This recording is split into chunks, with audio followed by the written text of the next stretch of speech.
What's going on, everybody? Welcome back to the Nutrition Coaching Secrets podcast. We are joined by a special guest today. I'm actually really excited for this one because this podcast highlights some exceptional things that happen in the industry and also some exceptional people that are in the industry. And, I think something that's massively underrated in today's culture of becoming a coach, growing as a coach, becoming more visible as a coach is the ability to create amazing results. And so I thought this would be a really cool episode to bring you in as somebody that does create amazing results. And so I wanted to introduce Miss Justine Benzinger. And dude, first of all, welcome. It's awesome to have you.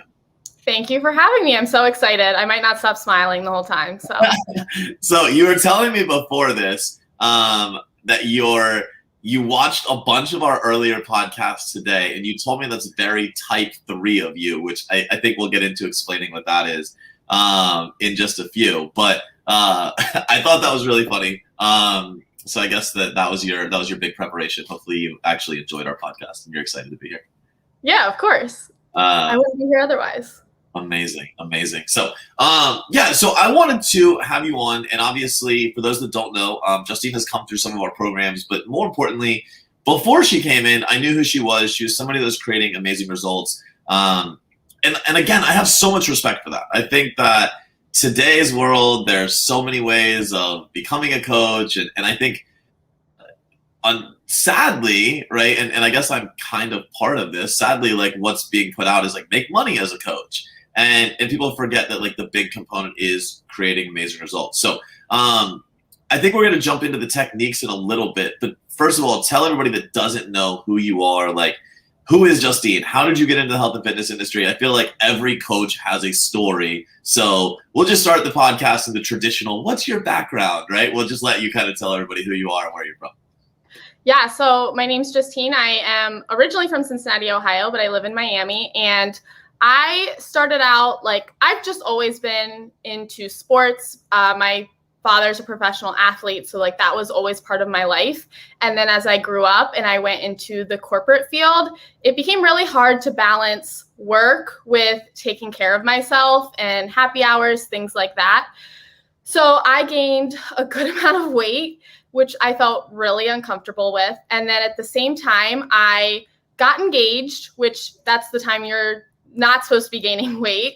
And then I also moved to Miami in the middle of winter where everyone was just in a bathing suit. And I didn't feel like myself at all anymore. It was terrible. I never wanted to go down to the hot tub. And that's really when I just kind of hit rock bottom and was like, you know what? I have to take care of myself. I also went through a really struggle in my career. So health and fitness was the way for me to really manage myself and get my happiness back. And then when I went through that, I just started naturally helping friends, helping other people. And it became something that, just felt like a calling for me. For sure. So growing up athletic, right? Not having weight issues as it is, and then kind of finding yourself in there, I feel like for me, I never had to worry about quote unquote weight for so long growing up. And I'm assuming you didn't either. So was it kind of like a what the fuck moment? And then where did you turn first for solutions for yourself? And did that in any way play a part as to how you got into this whole coaching thing, either good or bad? Because I know for me, it was actually a bad thing. Yeah. So no, I never had to worry about my weight. And then I definitely hit an age of, okay, I can't just work out anymore, because that's all I had to do before is I would just work out. And I'm like, all right, I have to stop eating a full pizza just because I can. So really moving not from just exercising, but also into that nutrition space. And I started with a online challenge where everyone was just given the choice of 1,400 or 1,600 calories. And I knew enough, I'm 5'8", so I knew enough that I was like, okay, 1,400 calories is too low for me. And I had dabbled quite a bit in just bodybuilding.com and understanding macros. And I would say I got them, but I'd always been the person who tracked maybe Monday through Friday, and then the weekends were a shit show. So getting into okay, I have to actually I can't keep ruining everything I'm doing Monday through Friday. And then from that, it just really led me into starting to do my own research. And then I started to get the idea that I wanted to be a coach. And one of the things I've heard you say is if you want to be a coach, you have to get a coach. So I went out and I got a coach. And then that's really what kind of like sparked me to feel confident in my coaching abilities. That's awesome. Okay. So I think that props to you for recognizing right away that the first templated diet that was given you probably wasn't enough. So clearly you had some intuition as a coach, right? Even though in no way at that time were you trying to be a coach, but you had some intuition as to like what was proper at that time. When you first hired a coach, how did that align with you? Because like did it meet your expectations? Were you left like, and this isn't a reflection of that person, we won't discuss any names or anything like that, but like is like, and I just like full transparency, I have no idea who it is, so it's not like I'm trying to like call anybody out. But like, you know, I know for me, I tell everybody when I built my coaching practice, it was largely built on the inadequacies of all of the coaches that I had hired previously, right? Like the areas that I desired more. What was your experience like? So I was already tracking my macros and I was pretty close, but I just always had that question in the back of my head of, well, like, should I have more carbs or should I have more fat? Am I really calculating my macros correctly? And the other thing I was doing was I was working out 7 days a week. So getting a coach was helpful in terms of, I actually lied on my intake form. They're like, how often are you working out? And I was like, I can't tell them I'm working out 7. So I told them I was working out 6. And that was just part of me too, like being a little unhappy in my career. So I was just going to the gym to try and cover that up. So it's interesting, I would say, looking back at my experience now that I'm coaching, I would say is very different because when I first signed up, I just thought it was amazing. Like the idea that I didn't have to second guess myself, the idea that someone else was like really holding me accountable. And I'm someone who like very much doesn't like to ask for help. So I loved that aspect of it. And from there, I'm just like, I can't see myself ever, even though I know what to do, I can't see myself not having my own coach. That's awesome. That's awesome. And then how long were you with that coach before you made the commitment to really invest in your own knowledge? Oh, maybe only like a month. Oh, wow. So it was super quick turnaround for you. Yeah. I mean, I knew because I went into that coach and I said, I want to be a coach. Like, that's kind of why I'm signing up. So and I wanted to learn what it meant to be a coach through, like, as a client myself. What did he or she say? Like, what was the response like? I would say they were helpful, but it was, I don't know. It was just kind of like they had a lot of clients. Yeah. It was just kind of like, yeah, whatever, like, cool, dude, here's your prescription. Yeah, like, I'm sure probably they hear that and maybe don't take a lot of people that say it seriously, I would guess. So. Got it. So you're a month in. Did you actually at that time go in and begin investing in education, like go through certifications? Like, is that kind of your starting point or did you hold off for a little bit? So I invested more so in, well, I wasn't even a trainer at this point. So I became a certified personal trainer. That was the first thing I did. Right. And then the next thing was I actually invested in more of like a business coaching side.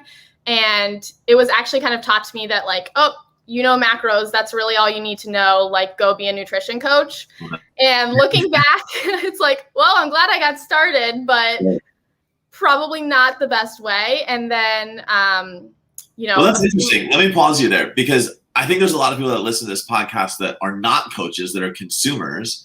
And I think that they must assume that a lot of coaches do go get certified in macros and nothing else. Like, what was that experience like? And I guess on that end, if you're speaking to all the potential clients out there, what questions could they ask of their potential coach to make sure that they didn't just get certified in macros? Because I feel like that's a really good point. Well, first off, I think that there are a lot of coaches that aren't even certified in macros. Like they don't have any nutrition certification, and really the only certification they have is the personal trainer type certification. So I think asking about that in general. But also, I think at the end of the day, if you can see their client's success, and you can also not just see pictures, but maybe hear from that person. Like if you're on the fence with a coach, I'll tell you right away, like if someone's on the fence with me, I'll be like, let me put you in contact with one of my clients that I think you're similar to. Like you're a mom, she's a mom, I think you guys will really connect, or like two lawyers, something like that. And then you can get a feel of what's really happening there in terms of the nutrition side and how much support they have, because I do think that's something in the industry, especially you're seeing more and more women who are really struggling with the specialties in terms of like Hashimoto's, PCOS, and I would say really making sure that you're going to a coach who specializes in that. I couldn't agree more. I think that somebody asked me the other day for like a prediction as to like where our industry is going. And I said, I think in the next 5 years, if you're a coach and you're not equipped with some degree of functional knowledge, you're just going to get left behind. You'll always be able to sell your garbage templates, but you can only trick people for so long. And I think that's kind of the beauty. Like our society is becoming slightly more educated. And I think that, I don't always love the education that's putting out, because I think a lot of times it's fear mongering. I think that people are trying to scare the consumers so that they buy their stuff, but at least there's awareness of some higher level topics, gut health, hormones, things like that. Things I know you're super well versed in, but okay. So you go, you realize like you do the business thing. You're like, all right, this is a little bit inadequate. You do the education, obviously. There's probably a lot in between, but I don't want to make this like a whole story, like an hour story of you. I'm sure everybody finds that really interesting, but I think that the way in which you achieve results is really what I wanted to jump into. When I met you, you were creating great results, and I know that like at the time you were like, you were kind of looking for a niche of people to work with, but it was like this was the crazy part was I watched you jump into like 3 different types of people. Like I literally heard you work with 3 different types of people, and you crushed it for all 3. And I remember as a business coach, I was like, okay, she's not super passionate about either of these, but like she keeps creating amazing results, which is kind of mind blowing, because I think you really need to have passion to create results. So you clearly knew what you were doing. And I think in like the last several months, you've really kind of come into your own as to who you're talking to. And the one consistent factor is these amazing results. So how have you done that? Because any coach that's listening to this totally understands the imposter syndrome of stepping into their very first client or even their 100th client. And they're like, oh my gosh, can I really do this? Or, oh my gosh, this case is driving me nuts. Or they get that difficult client where 3 weeks in, nothing's working and they kind of freak out. How have you remained so consistent to always be creating results? So the thing that really clicked for me and changed my coaching is when I started to dive into neurotyping and personality dieting. So really being able to go into that person and say like, I can actually give you a custom plan, right? I think that's what everyone is claiming that they're doing on the internet. It's a custom plan. And when we can actually get into neurotyping, looking at your personality, your brain chemistry, what are the things that you enjoy, then I can create a plan that they're going to be more likely to stick to. And that's what really we know is going to be the most important thing, is that as long as someone sticks to the plan, but that's the hard part, is that people don't always want to stick to the plan. So I think going into the neurotyping has been just a game changer. Yeah, it's so funny you say that. So we're actually, Mike Milner actually built that certification. We're having him on here in a couple weeks, and he and I are doing an event together. So really interesting timing. But, I think a lot of people have even heard about the fact that your personality type can influence this, right? But we do know that the first rule of any diet to be successful is you have to have compliance. We say at NCI, we say education drives compliance. And so we're always saying you got to educate your clients. But I know even after working with tens of thousands of people, even the most education in the world doesn't always create compliance. And I'm fascinated by this subject because I've always known, physiologically speaking, that certain people do well on just a linear carb reduction, slow calorie reduction, or some people do well on like a carb cycle, or some people do well with training day macros and non-training day macros. And as the teacher, everyone always comes to me and they're like, which one's best? And I would say, well, it depends. And until I really talked to you and learned the education side from Mike, like I never knew there was actually a science to this. And this really cleared up a lot of it, like a lot of things for me. So help us understand that, because we know there's lots of different diet types. First of all, what the hell is a personality type, and how does it match up to a diet type? So a personality type is, we are literally just looking at what are your dominant neurotransmitters. So chemical messengers in the brain, we're looking at things like adrenaline, serotonin, GABA, and what that can really tell us as a coach is how much stress that a client can handle.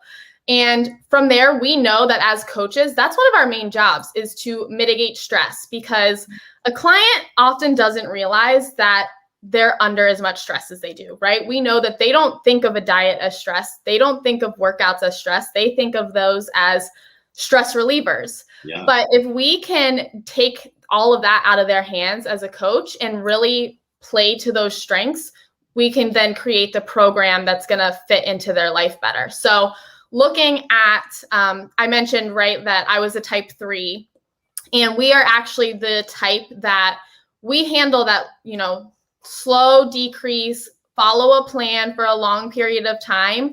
And that's how I was writing for a lot of my clients, right? Like, all right, we're going to start you off with just maybe a 300 calorie deficit, just follow your workout plan, very simple. And you get those clients in that they're like, okay, well, I'm bored. And for me, I'm just adding myself. For those of you on the podcast, I just raised my hand. That's totally me. Yeah. So for me, I'm like, okay, what do you mean you're bored? Just keep doing the workouts, because that's how I would be. Yep. And being able to understand that that's not how their brain works is like, okay, you know what? Yeah, I can't just keep telling them to follow the plan. That's not going to help them get there. I have to change as a coach in terms of what I'm doing.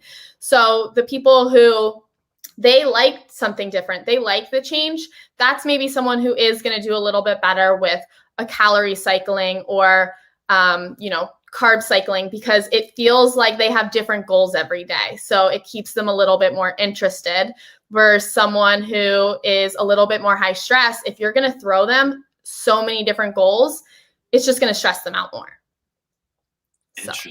Interesting. So, okay. So first of all, how many different types are there? So there is a 1A, 1B, 2A, 2B, and a 3. And so you'll kind of see that obviously 1A, 1B are a little bit more similar. 2A, 2B are a little bit more similar. And then I would also, if you're looking at that scale, 1A to 3, you're looking at 1A can handle typically the most stress, down to 3 is going to be a little bit more higher anxiety. Interesting. Okay. So would that even change? When we're obviously, we talk about intensity as a stressor.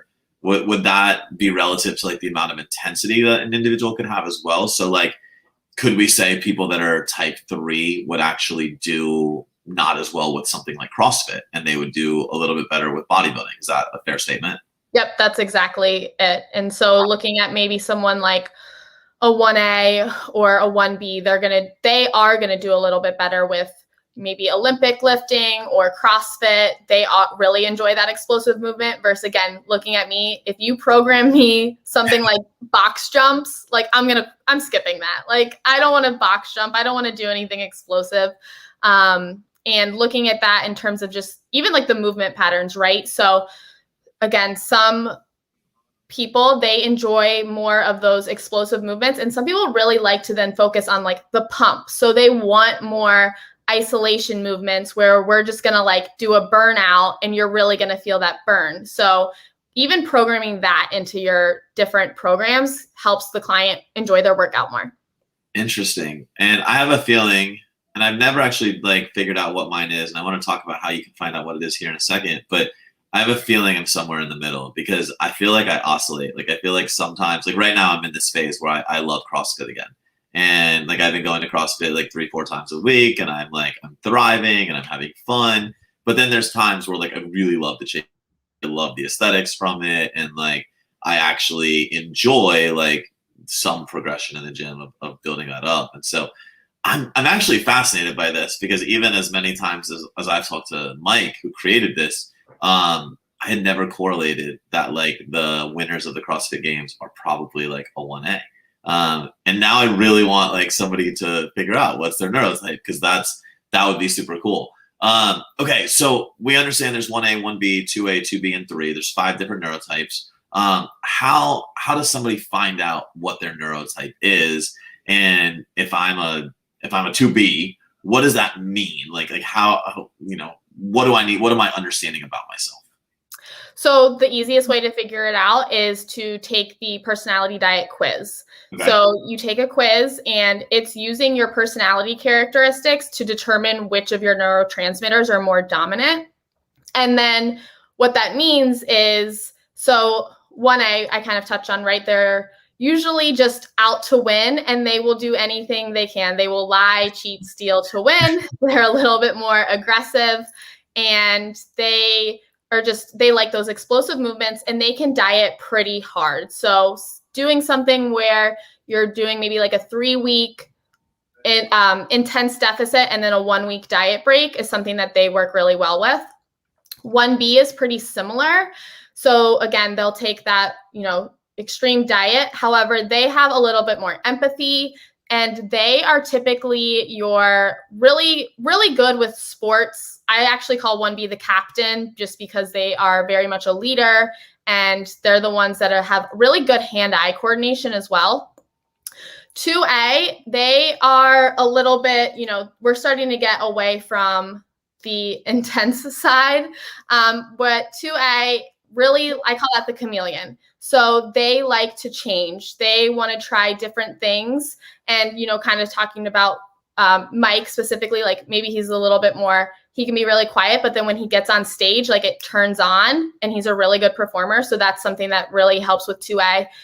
They are, again, the people that maybe like to do some calorie cycling, or I find that they really, in terms of women, they'll really like Orange Theory, supersets, things where it's different every time. So that can be kind of difficult as a coach, because, we want to program progressive overload and we want them to stay on that, but that can be a big sticking point there. 2B, I think, is really interesting to find out, because 2B is the most likely to quit on you. Oh, wow.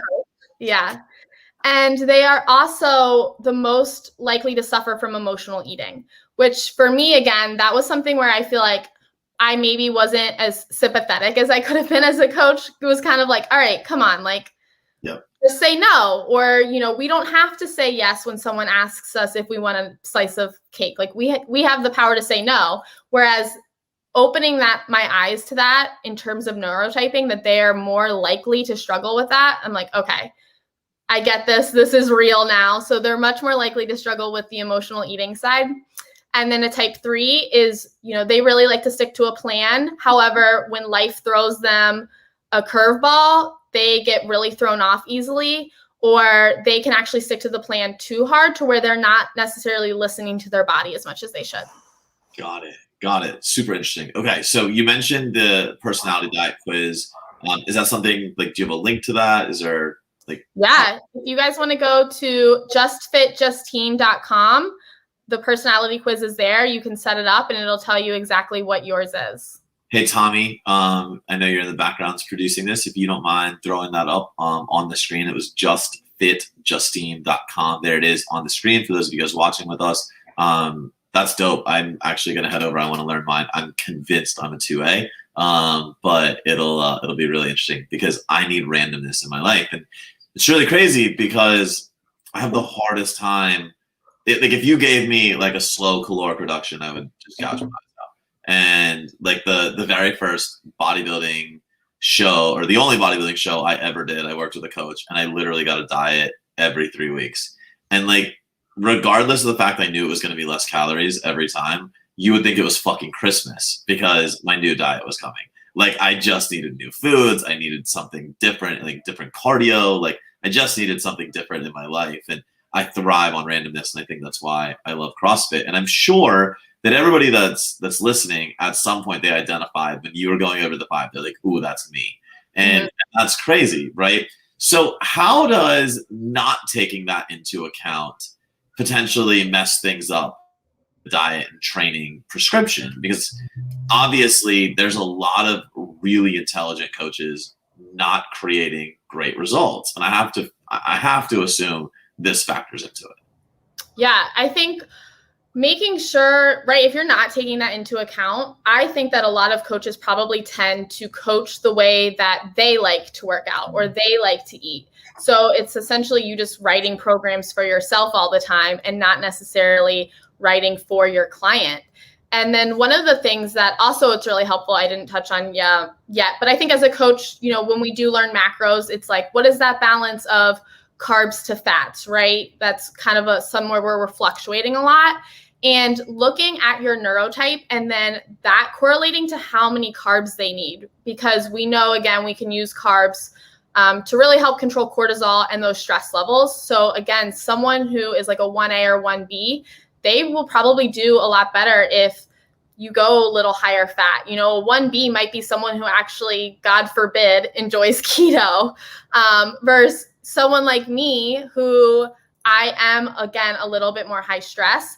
Putting more of my calories into the carbs can help really, I will say, like, one of the biggest changes I've noticed is how it affects my mental health, like how my anxiety is lowered, and then making sure that also the right people are putting carbs around the right time. So, you know, I think that's like super helpful too. And really getting those details down, because that's the devil's in the details, right? It's like those little things that actually take you from just a generic diet that gets generic results to something actually special. Yeah, I feel like we're almost speaking to like a level of resiliency where like 1As and 1Bs are very resilient. Therefore, they don't need as much assistance from carbohydrate to control that cortisol fluctuation or those cortisol spikes. Whereas like a type 3 is less resilient and they do have a hard time shutting off that cortisol. So they need the assistance of the spike from the carbohydrate. So that's wild. I had absolutely never considered that.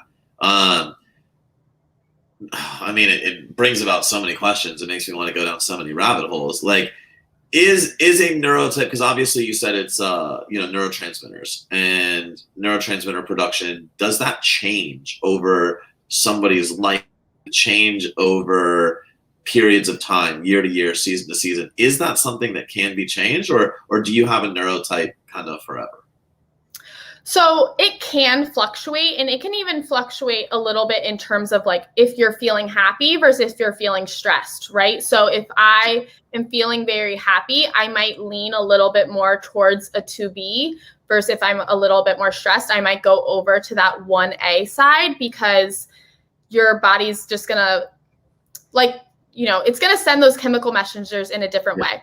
The other thing that you have to remember is nature versus nurture. So as much as we can kind of say like this is what your brain is doing, we also have the things in terms of like how were we raised in certain ways. So that's when you kind of have people where maybe they resonate with two different things. We're always going to have a dominant type, but that is something that always is going to come into play in personality types. And then I think you also have to remember that our gut is our second brain, right? So if we are having if we're having gut issues, you're going to have issues with the neurotransmitters that you're producing, and that might affect your serotonin and things like that. So making sure that your body's like optimally fueled is going to be really important in terms of how those neurotransmitters affect you as well. Interesting. So is this something where you do a neurotype assessment, get their personality type, potentially do some sort of gut health, like if you determine they have a gut issue, go through a gut health protocol, would you redo their neurotype assessment just to make sure that wasn't affecting it? Or is that like a little overblown? I think it's probably a little overkill, right? Yeah. Like you're still kind of that person. However, I think you'll really notice in those times of stress or in those times of really like maybe difficulty that you're going to feel calmer and in a more present state versus having that anxiety or all of the stress. You can handle it so much better. Got it. Okay. So, all right. So you learned about this neurotyping, you're crediting this for your results. So like, walk me through this, because I know for me, like when I really understood the connection-based model, it was like a massive light bulb had gone on, and like overnight I was seeing like different results. So what was it like for you? Like you learned this, first of all, it's not very common. Like I can think of a handful of people that even know what this is. So when your clients hear about it, Were they like, what the fuck? And like when you went to your existing clients, were they kind of like, what do you mean I got to take this fucking personality assessment? Like, what are we doing here? And it's not therapy, it's nutrition. So like, how did that go over? How have people been receiving it? And then like, what was it like for you to really build into your practice? Well, I think people love personality quizzes. Like, no one was like, I have to take this quiz. They were like, this is awesome. And especially once they get the results from it, then they're like, yeah, this was really cool. And I'll be honest, for me, I was, a little bit of that imposter syndrome. Like, I was nervous to talk about it at first, just that I would say something wrong or, I wasn't Mike. And I just started implementing a lot of it without even telling anyone. So I was just changing the way I was writing programs. I was changing the way I was writing things without necessarily explaining that to my clients. And then when I started to just every week in my check-ins, just like, oh my God, like I'm loving these new workouts, or like this macro breakdown is so much better. That's when I'm like really started having my weekly calls and saying like, hey, this is why I did this. This is why I've changed it. And I kind of went about it almost backwards. Like I tested it out before I really explained what I was doing. That's crazy. That's crazy. Okay. And so now you kind of do this in like a little bit of like a neurotype challenge. And I really love this. Like you're telling me you do these 21-day neurotype challenges and you kind of give people exposure to it. And I think that's genius, number one, on the business side, because I know for me, if something connects like that, like I'm probably going to sign up with you as a coach. So I think that's a great idea. But for two, like I'm a big believer in momentum in nutrition and in fitness, right? I don't think that the first prescription has to be amazing. I don't think it has to be perfect. I think it needs to get quick wins. And I have to believe this might be the quickest win I've ever heard of. Is that something that you kind of experience with clients inside of those challenges? Yeah, because I think as soon as they take that quiz and it relates to them, clients just need to feel hope, and they need to feel that they are seen and understood. And it's not, again, just some generic thing on the internet. And I think that's the most important thing, is that as soon as that clicks and they're like, yeah, that's me, they have that belief in themselves and they have that belief in the protocol and the diet as well, that it's going to get them the results. And it gives you that much more buy-in. And buy-in is literally everything, right? Like when your client believes in the program, they're absolutely going to want to move forward with you. Have you ever not had buy-in? Have you ever had somebody go through it and they're like, yeah, that doesn't sound like me? Or has it always been like pretty spot on? I sometimes people have around, they're like, oh, I have like 2 that I'm leaning in, yep. But nothing that no one has ever been like, nope, not me at all. Well, that's good. So it's obviously super accurate. The one thing that is very interesting is that, I probably had, in the last challenge alone, I had over 100 women. And all of that, I had 1A. And I've never, which makes sense because 1As, if you look at their personality, they're probably the least likely person to put their faith into a coach. Interesting. But it's really interesting, I think, yeah. And the female hormone profile is just less resilient in general, right? So you would see that move more towards like a 3. Yep. Like, I mean, we know, metabolic adaptation, any metabolic disorders, we know that it's much more difficult for a female to recover from. So it totally makes sense. I haven't done enough research to understand how that would affect the neurotransmitters, but I would assume that there's got to be some sort of correlation in there. Yeah, I mean, I think so too. And how many men have you seen down at 3? Not many. Okay, so I mean, yeah, it's crazy. Definitely most of the men are closer to like that 1B. So. Wow, that's crazy. That's so you probably see maybe some like higher 2Bs, but not a ton all the way down to 3. Wow. Mm-hmm. I think I probably see the most 2Bs. And I think that's, a lot of the women who are really struggling with like the emotional eating. And that's something that is just so common. Well, and about it more in terms of what was going through my mind as you were saying that was like, do people diet better on carbs or fats? And in my experience, assuming insulin sensitivity is under control, I find that people typically diet better on more carbs and less fats. Like it's the fastest way to get leaner. which you were saying, like your 1As can maybe get away with keto because they're a little more resilient, but your 3s and your 2Bs probably need a little bit more carbohydrates. So that makes sense. Like if there's a larger volume of people coming to you for that, like that's pretty impressive. And same with fasting, right? So 1As, 1Bs, 1Bs are going to do a little bit better with fasting and taking that time, versus a 3 is going to be hangry. Interesting. I hadn't drawn that correlation at all, but it totally makes sense. Okay. All right. Well, somebody that is going out and creating amazing results, I think, somebody that's soon going to be a leader in the space. I think I'm really excited because we're going to look back on this podcast and be like, we had Justine on before a lot of people knew who she was. So that's really cool. But obviously our industry is evolving every single day. This is just one of the many tools. What you're doing is cutting edge. What do you think we're going to see as an industry in the next 6 months, in the next year, in the next 3 years? How are clients going to see results? How are coaches going to have to evolve? Where do you see yourself as a leader in this space? I think you kind of touched on it earlier in terms of we just really have to understand and improve our education around the things that people are really struggling with. Like, yes, we're struggling with weight loss, but also things like Hashimoto's, PCOS, those really in-depth things. And I also have just a huge passion right now for like gut health. It's actually, I don't know if you're on TikTok, but it is literally a trend right now that hot girls have gut problems. And Seriously? they have, yes.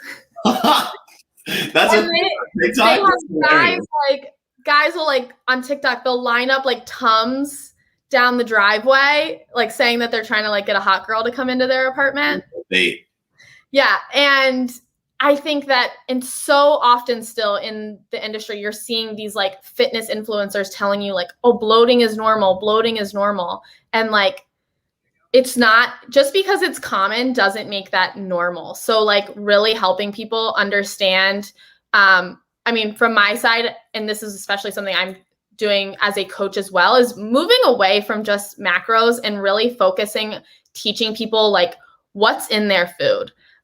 Because I'll be honest, like that's how I first lost my weight, was if it fits your macros, and I was eating whatever I wanted as long as it fit my macros.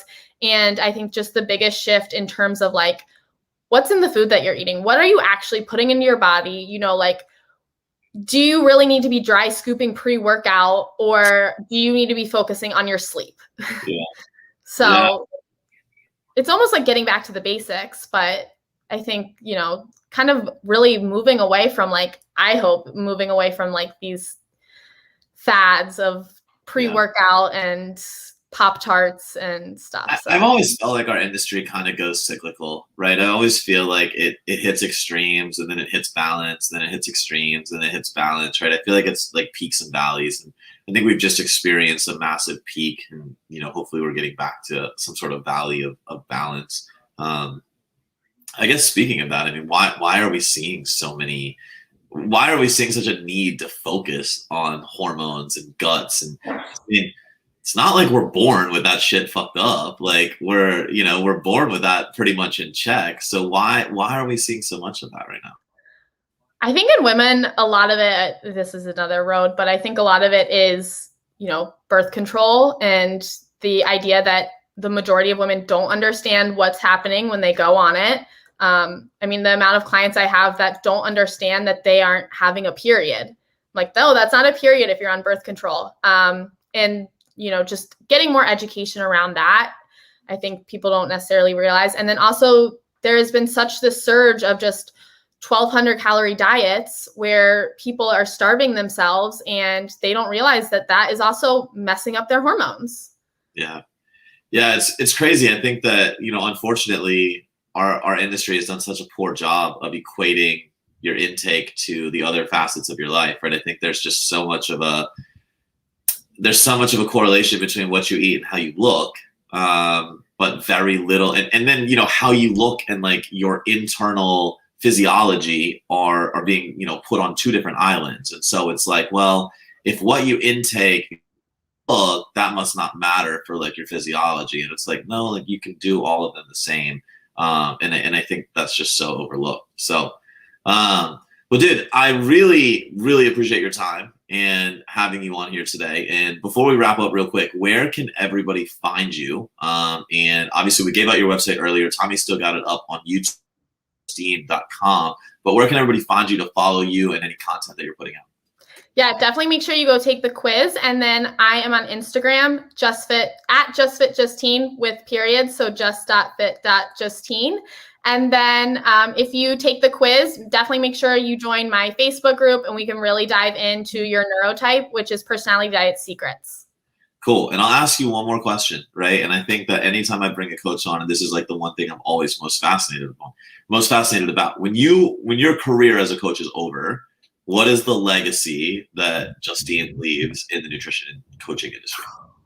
I really have a calling to just create as many badass women as possible and create really strong women. I'm going to tell a quick story, but like in my corporate career, I went through a time where I was sexually harassed by a person in a high, like CEO, not CEO, but a C title. And I was 23 years old and I thought I was going to get fired. I was too scared to stand up for myself because I didn't want to lose my job. And someone said to me, they're like, Justine, like, you're a very strong person and look at how this is affecting you. And how do you think that that would affect someone who's not as strong as you?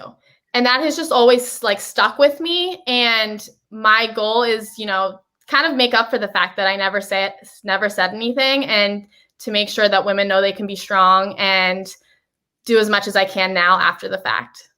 I love it. Well, helping women be strong, creating some of the best results in the industry, and working in line with neurotransmitter production all sounds like a recipe for success to me. Again, I'm super appreciative for you taking the time in your schedule, coming on with us. As somebody that is fortunate enough to kind of be a leader in the space, I'm appreciative of you investing in yourself all the time and making sure that you show up for your clients all the time. So I know anybody that does reach out is going to be in amazing hands. So I'll encourage anybody that does hear this podcast, definitely hit her up. She's got amazing things to say. I get to witness it firsthand at least once a week when I hear her talk about her client results, and it's super impressive. So one more time, again, thank you so much. And guys, we will see you next week. Thank you.